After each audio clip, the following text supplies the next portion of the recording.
Yo, what's up guys? It's Noah here, and in today's video, we're going to be breaking down the Week 9 NFL slate on Draftkings and Yahoo. We're going to go position by position, talk through kind of my favorite plays on this Week 9 slate, what does stand out to me as we go through each position, give you the 4, 5, 6 guys that really stand out to me, and then as we do go through each position, we'll kind of build out an early core, as a Friday afternoon, just 4 or 5 guys that I really like, taking a final look at this Week 9 slate. But as always, guys, I do provide a lot more updated content over on Patreon, so if you want to check that out, you can do so. It's linked down below in the description. You can get access to my full updated core plays. I usually post those Sunday morning, a couple hours before lock. You can get access to my sheet for both Draftkings and Yahoo, where I list off my favorite plays at each position, my top stacks.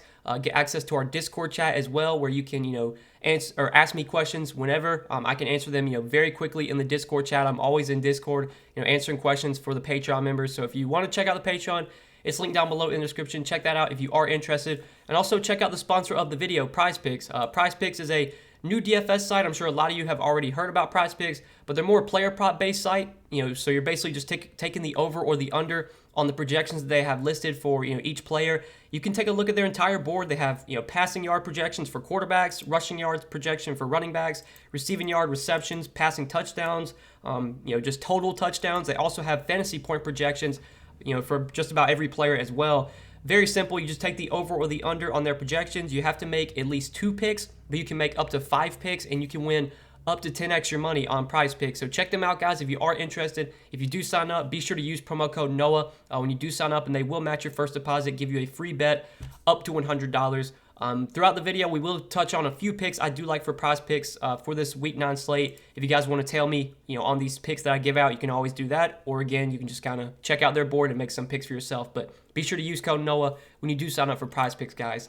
But let's start off at the quarterback position. We're going to go, kind of from top to bottom. We're not going to talk about every single player, just the guys that really do stand out to me at each position. So at quarterback this week, we're going to have to keep an eye on the status of Kyler Murray. So Kyler Murray is a game time decision for Sunday's game, and this is a afternoon game, so this is a 4:30 or 4:25 game Eastern time.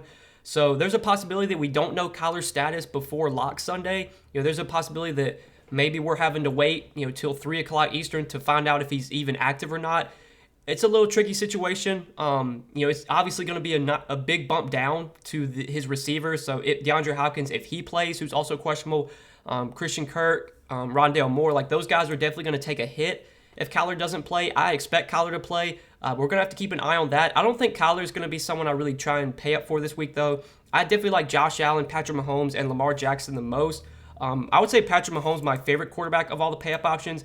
I know he has not been great lately, but I still think Patrick Mahomes is one of the top fantasy quarterbacks. He still has a great offense. He still has elite weapons, and Tyreek Hill and Travis Kelce. I know Travis Kelce hasn't looked great lately either, but in my opinion, the Chiefs are still a good offensive team. Now their defense has really struggled, but they still do have a lot of talent. Mahomes is still an elite quarterback. I like the matchup against Green Bay. I like the game environment here. I know the total in this game opened up at 55.5, which is massively high. It's come way, way down, obviously, with the news that Aaron Rodgers is not going to play. The total has dropped down to 48, but a 48 total is still pretty high. I mean, the highest total game on the slate right now is 50. So for me, Patrick Mahomes, I think, is my favorite pay-up option at quarterback. I like a lot of plays in this game. You can stack up Patrick Mahomes with Tyreek Hill, who we'll talk about. You could run it back with Aaron Jones, who I think is a really good play this week. You could run it back with Devontae Adams if you want to go that route.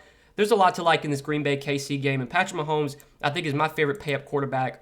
I don't mind Josh Allen, though, either. Josh Allen has been elite this season. Even in a game last week, I'm pretty sure the Bills had 3 points at halftime last week, and Josh Allen still finished with almost 30 DraftKings points. Like, his upside is just massive. I do worry a bit if Jacksonville, can keep this game close to where Buffalo keeps their foot on the gas pedal. But Josh Allen's definitely a good pay-up option. Same with Lamar. Lamar's actually projecting out the best out of all the quarterbacks. He's coming in with the highest ownership at the quarterback position. It's a great spot for Lamar at home against the Vikings.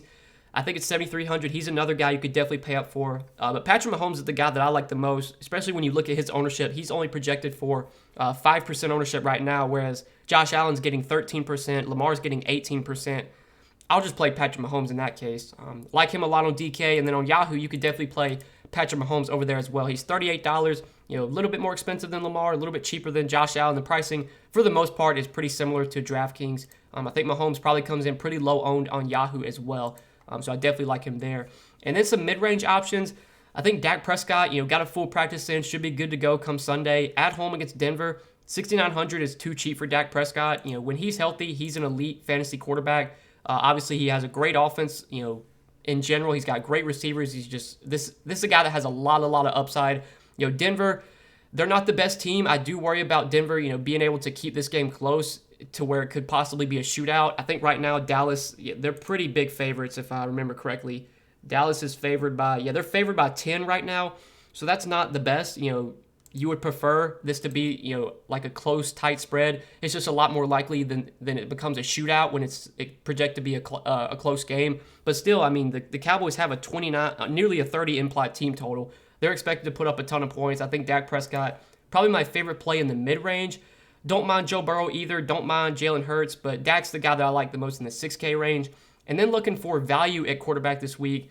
There's a couple options I don't mind that I'll probably have in my player pool. If I'm playing 150 lineups, which I normally do every Sunday, especially I do on Yahoo at least, like Tua will probably be in my player pool, especially because his receivers, Jalen Waddle specifically, I have a lot of interest in this week. If I'm going to have a lot of exposure to Jalen Waddle, then that's going to put Tua in my player pool. Matt Ryan, I was pretty high on Matt Ryan, Cordell Patterson, Kyle Pitts last week with Calvin Ridley out. With Ridley done for the season, or at least it seems like he's going to be done for the season.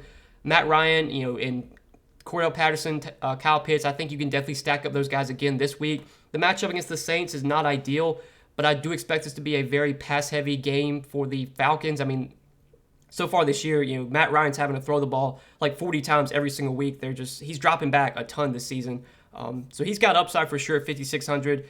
And then I do want to mention some really cheap options down here. So Tyrod Taylor is expected to play come Sunday. He's expected to be activated off the injured reserve. Tyrod, we haven't seen him much this season. He's only played 2 games, but in the 2 games he played this year, he was really good. The Jacksonville game put up 23 DK points. The Cleveland game, he was smashing, and then he got injured against Cleveland, but he still put up 16 DK points, I think, in like the first half when they played back in week 2. Tyrod should be full go, though, come Sunday at 5K. We know Tyrod has some upside. He's got some rushing ability as well. The matchup against Miami, I definitely like. Miami's defense has not been great this year. So I think Tyrod Taylor is in play for value.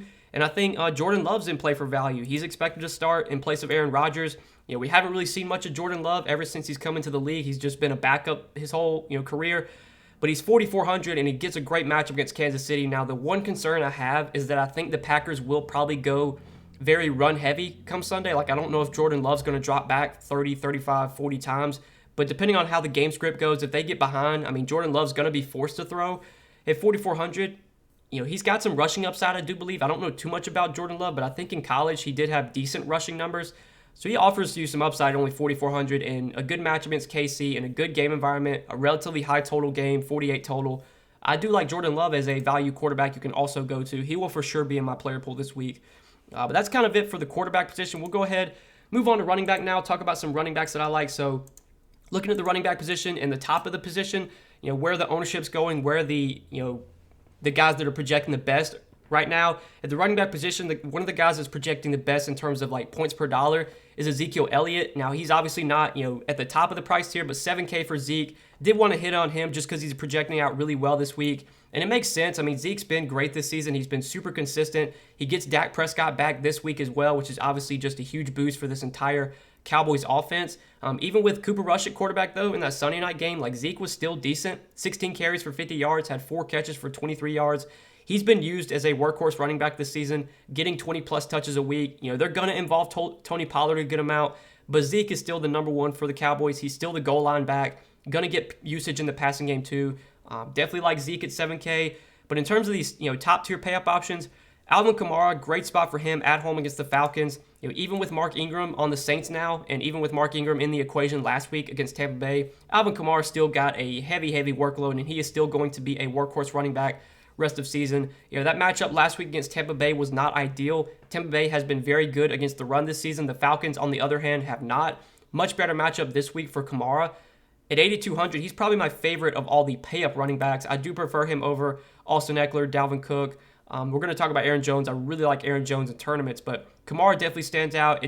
Christian McCaffrey could play this week, but they said even if he does play that he probably will be on some sort of like pitch count. He's going to be on like a limit.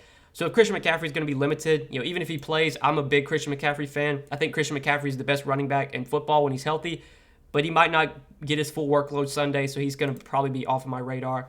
But Aaron Jones, the one guy I like a lot in this mid-range, kind of upper mid-range. And right now, he's not projecting for a ton of ownership. Aaron Jones only coming in with 7% projected ownership on DraftKings. Now, I'll be interested to see if that changes from now till Sunday. But Aaron Jones is one of my favorite running backs this week. Like him a lot on DK, like him a lot on Yahoo as well. Only $30 over there. He correlates well with Patrick Mahomes. Obviously, you can stack up Patrick Mahomes with one of his receivers or two of his receivers and then run it back with Aaron Jones. And like I said earlier, I think Aaron Jones gets a heavy workload this week. They're going to be very run heavy, I'd assume. They're going to try and run the ball as much as possible with Jordan Love at quarterback. I don't think they want Jordan Love throwing the ball 40 times unless he has to, unless game script forces them to do that. So I'm expecting Aaron Jones to probably see 20-plus touches. We know he's going to get pretty good usage in the passing game as well. Backup quarterbacks are a lot more likely to get the ball out quick, dump it off to the running back a lot. Rarely do you see backup quarterbacks come into the game and just start slinging the ball downfield. So I think we'll see probably a lot of check downs going to Aaron Jones. He could get 18, 20 carries. He could get 6, 7, 8 receptions here. I mean, it's definitely a possibility Aaron Jones gets like 25 touches this week. Kansas City's defense has not been good. They've not been good against the run. Love Aaron Jones on both sides, and I love his over on Prize Picks as well. If you look at his rushing yard prop on Prize Picks, right now Prize Picks only has Aaron Jones projected for 62.5 rushing yards. You factor in the likelihood of him getting increased touches without Aaron Jones at quarterback, the likelihood of him just getting, force-fed the ball. The matchup against Kansas City, I like a lot. If Aaron Jones gets 20 carries Sunday, he literally needs to average just over 3 yards per carry to go over this, which is he can easily do. So over 62.5 rushing yards for Aaron Jones. That is one prop that I do like a lot over on Prize Picks, and you can obviously tail me with that if you want to. If you do sign up for Prize Picks, do sign up for Prize Picks though, guys. Be sure you use promo code NOAH, and they will match your first deposit up to $100. But let's kind of talk through some other running backs. What stands out outside of Kamara, Zeke, Aaron Jones in the 6K range? Nick Chubb, especially without Kareem Hunt, is going to be a workhorse back. Last week, he only got 17 touches. That matchup against Pittsburgh was definitely not ideal. The Bengals, I would say, are a little bit of a better matchup for Chubb. So 6,700 for Nick Chubb. In tournaments, I think he makes a lot of sense. He should be very low owned this week. Definitely like Chubb in the 6K range. Cordell Patterson, I think, is just going to get a ton of opportunity.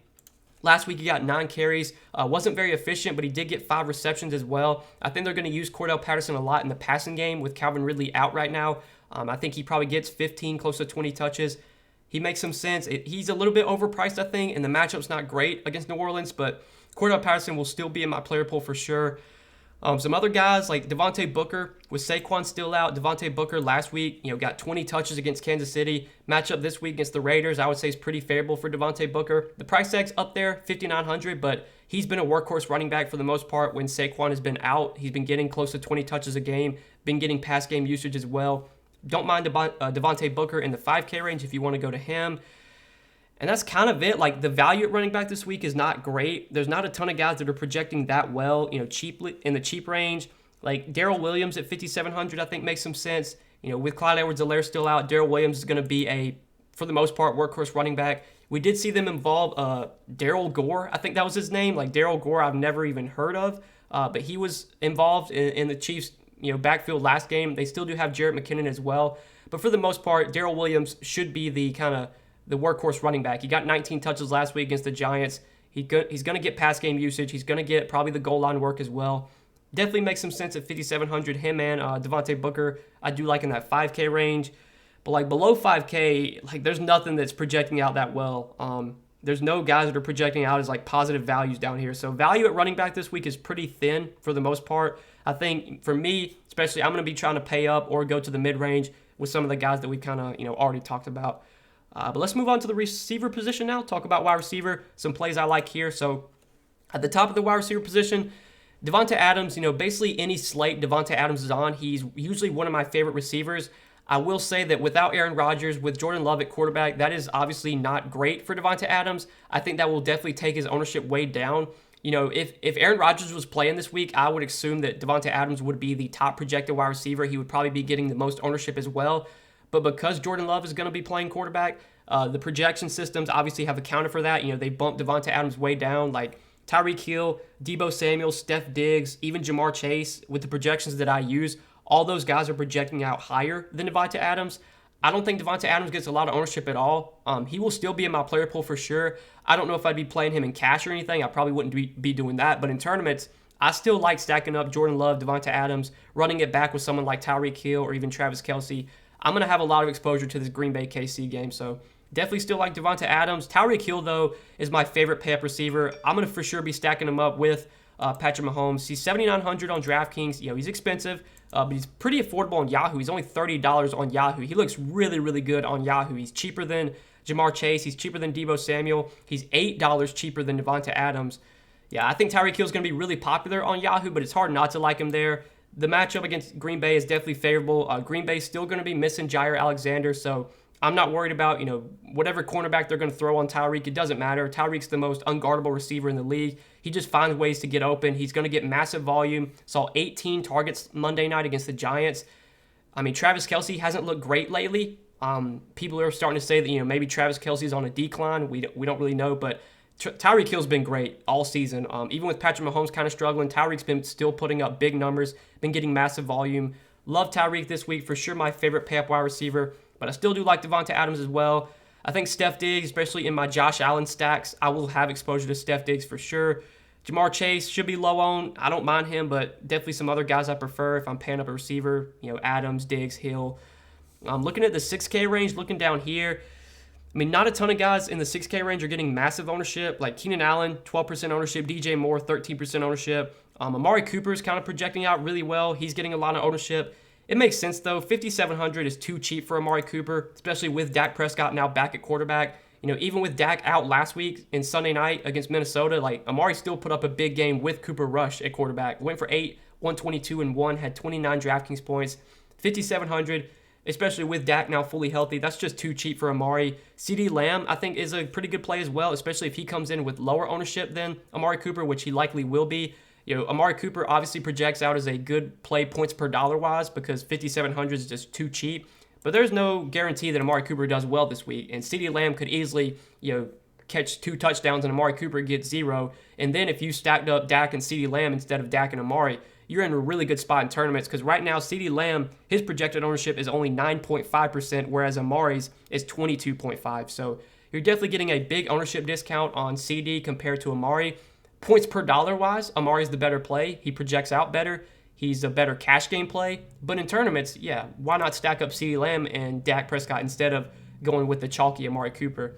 Both these guys will be in my player pool, though, because I will definitely have some Dak Amari stacks, some Dak CD stacks, and maybe even some double stacks where I stack up both those guys with Dak this week. So definitely like the Cowboys receivers. Again, like Keenan Allen, DJ Moore, I think are solid options in the mid-range. DJ Moore, I would say, probably takes a little bit of a hit if Sam Darnold doesn't play this week. Sam Darnold's questionable as well, so keep an eye on that. Still would be viable, though, if PJ Walker winds up starting at quarterback.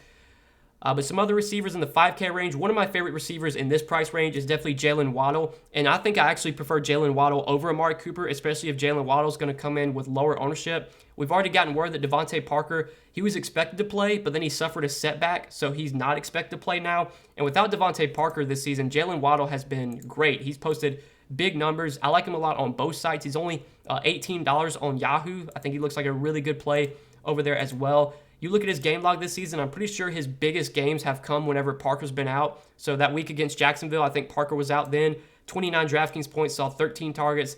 I'm pretty sure the week against Atlanta, Parker was out then as well. 7 catches, 83 yards on 8 targets, 15 DraftKings points. He's going to be the number 1 receiver for the Dolphins this week. It's a great matchup against Houston. Houston's defense is terrible.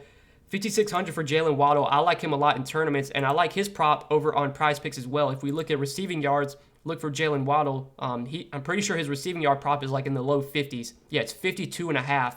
I don't know if they've accounted yet that Parker's out, but 52.5 receiving yards, going over that is something I do like a lot on Prize Picks. So these are 2 picks I do like for Sunday's main slate. Over 62.5 rushing yards for Aaron Jones, over 52.5 receiving yards for Jalen Waddle. If you guys want to tail me on these 2 picks, you can do so. Sign up for Prize Picks.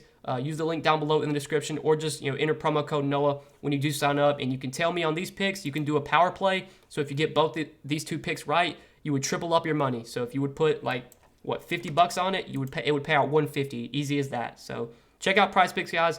tell me on these picks and maybe make some picks for yourself. Be sure though, if you do sign up, use promo code Noah so you get that deposit bonus. You get some some extra money to play with. But yeah, Jalen Waddle, like him a lot in the 5K range. I think some of the Giants receivers are pretty good plays. Sterling Shepard's doubtful, not expected to play. Kenny Golladay is questionable. So a guy like Kadarius Toney, could be operating as the wide receiver 1 for the Giants come Sunday, and he's only 5,200. Kadarius Toney has shown a lot of upside this season. I would definitely like him. Darius Slayton, I think, is pretty cheap as well. He's only 4,800. Darius Slayton's a guy we could be looking to for value at wide receiver. The Denver wide receivers I do like, especially if I'm going to be stacking up Dak and Amari or Dak and CD.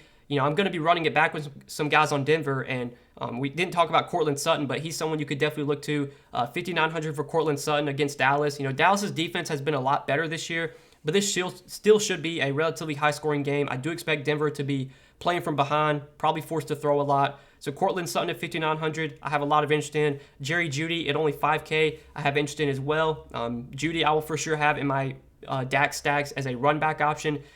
But if we're looking for some value at wide receiver this week, I think there's definitely one team we can really focus on, and that is the Cardinals. So the Cardinals right now are dealing with some, injuries. I mean, DeAndre Hopkins, we didn't even touch on him, but he is questionable Sunday. It's basically a game-time decision. It looks like the most recent update we got was that he wasn't on the field for open portion of Friday's practice.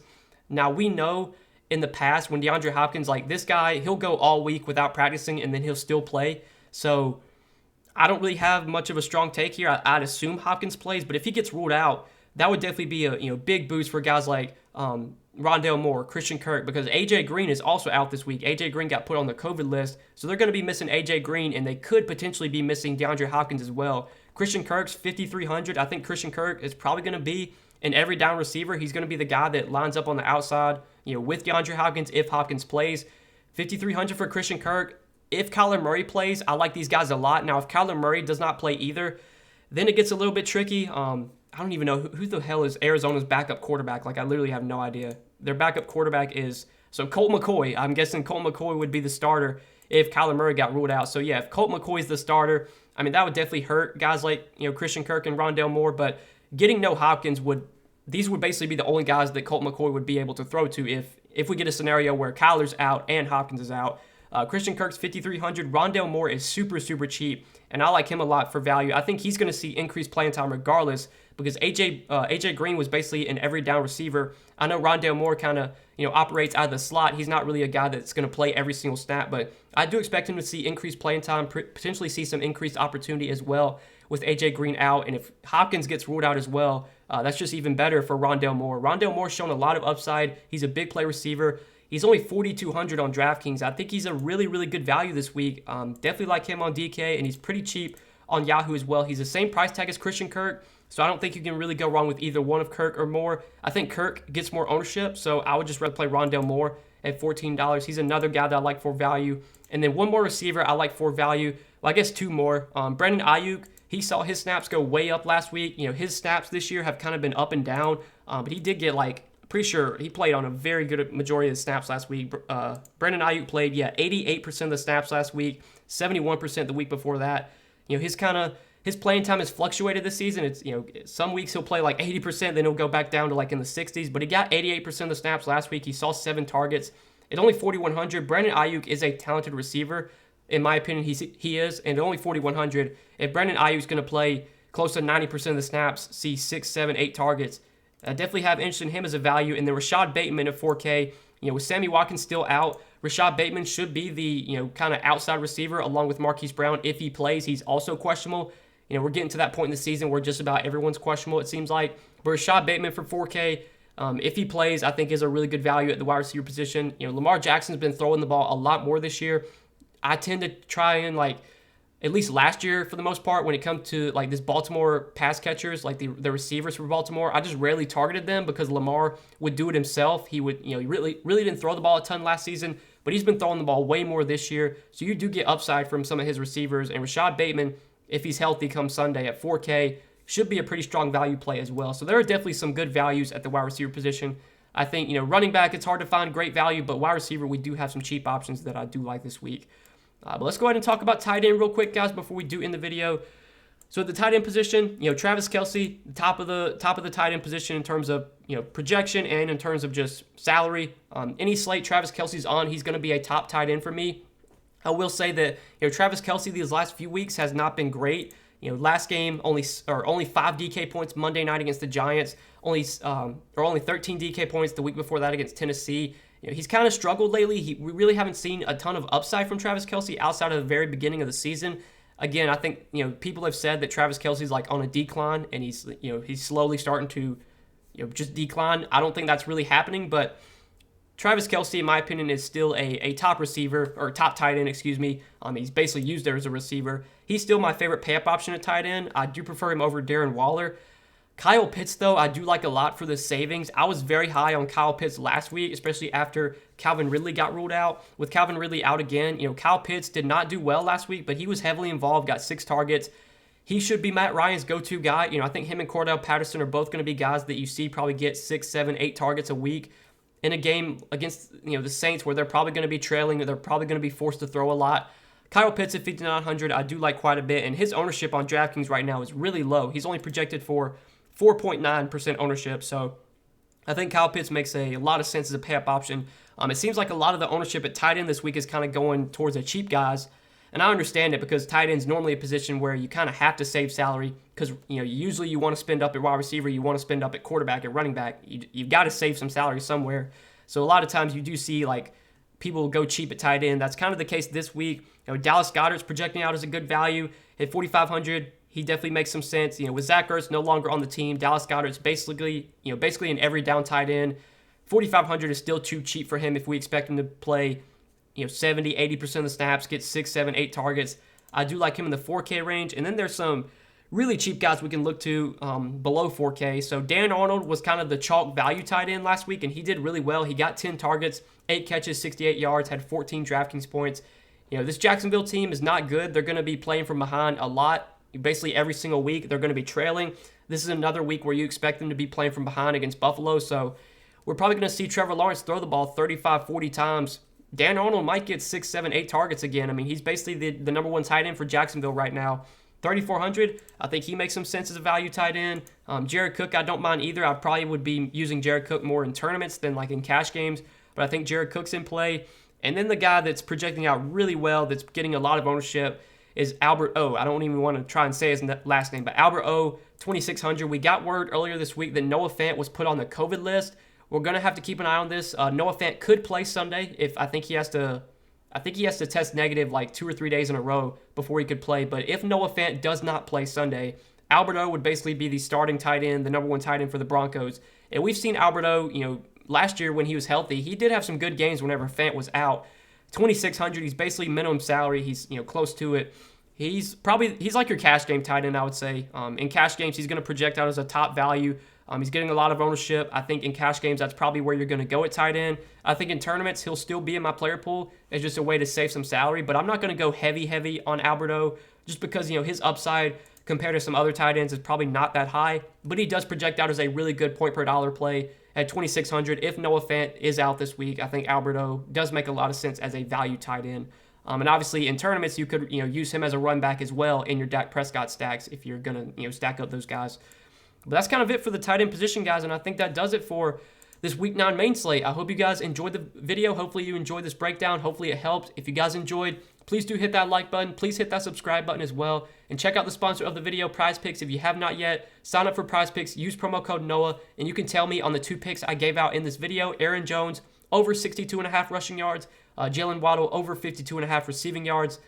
Sign up for Prize Picks, guys. Tell me on these picks. Make sure you use promo code NOAH, and they will match your first deposit up to $100. But best of luck this week, guys. Thank you so much for watching the video. I hope you enjoyed, and we will see you in the next one. Good luck, guys. Peace.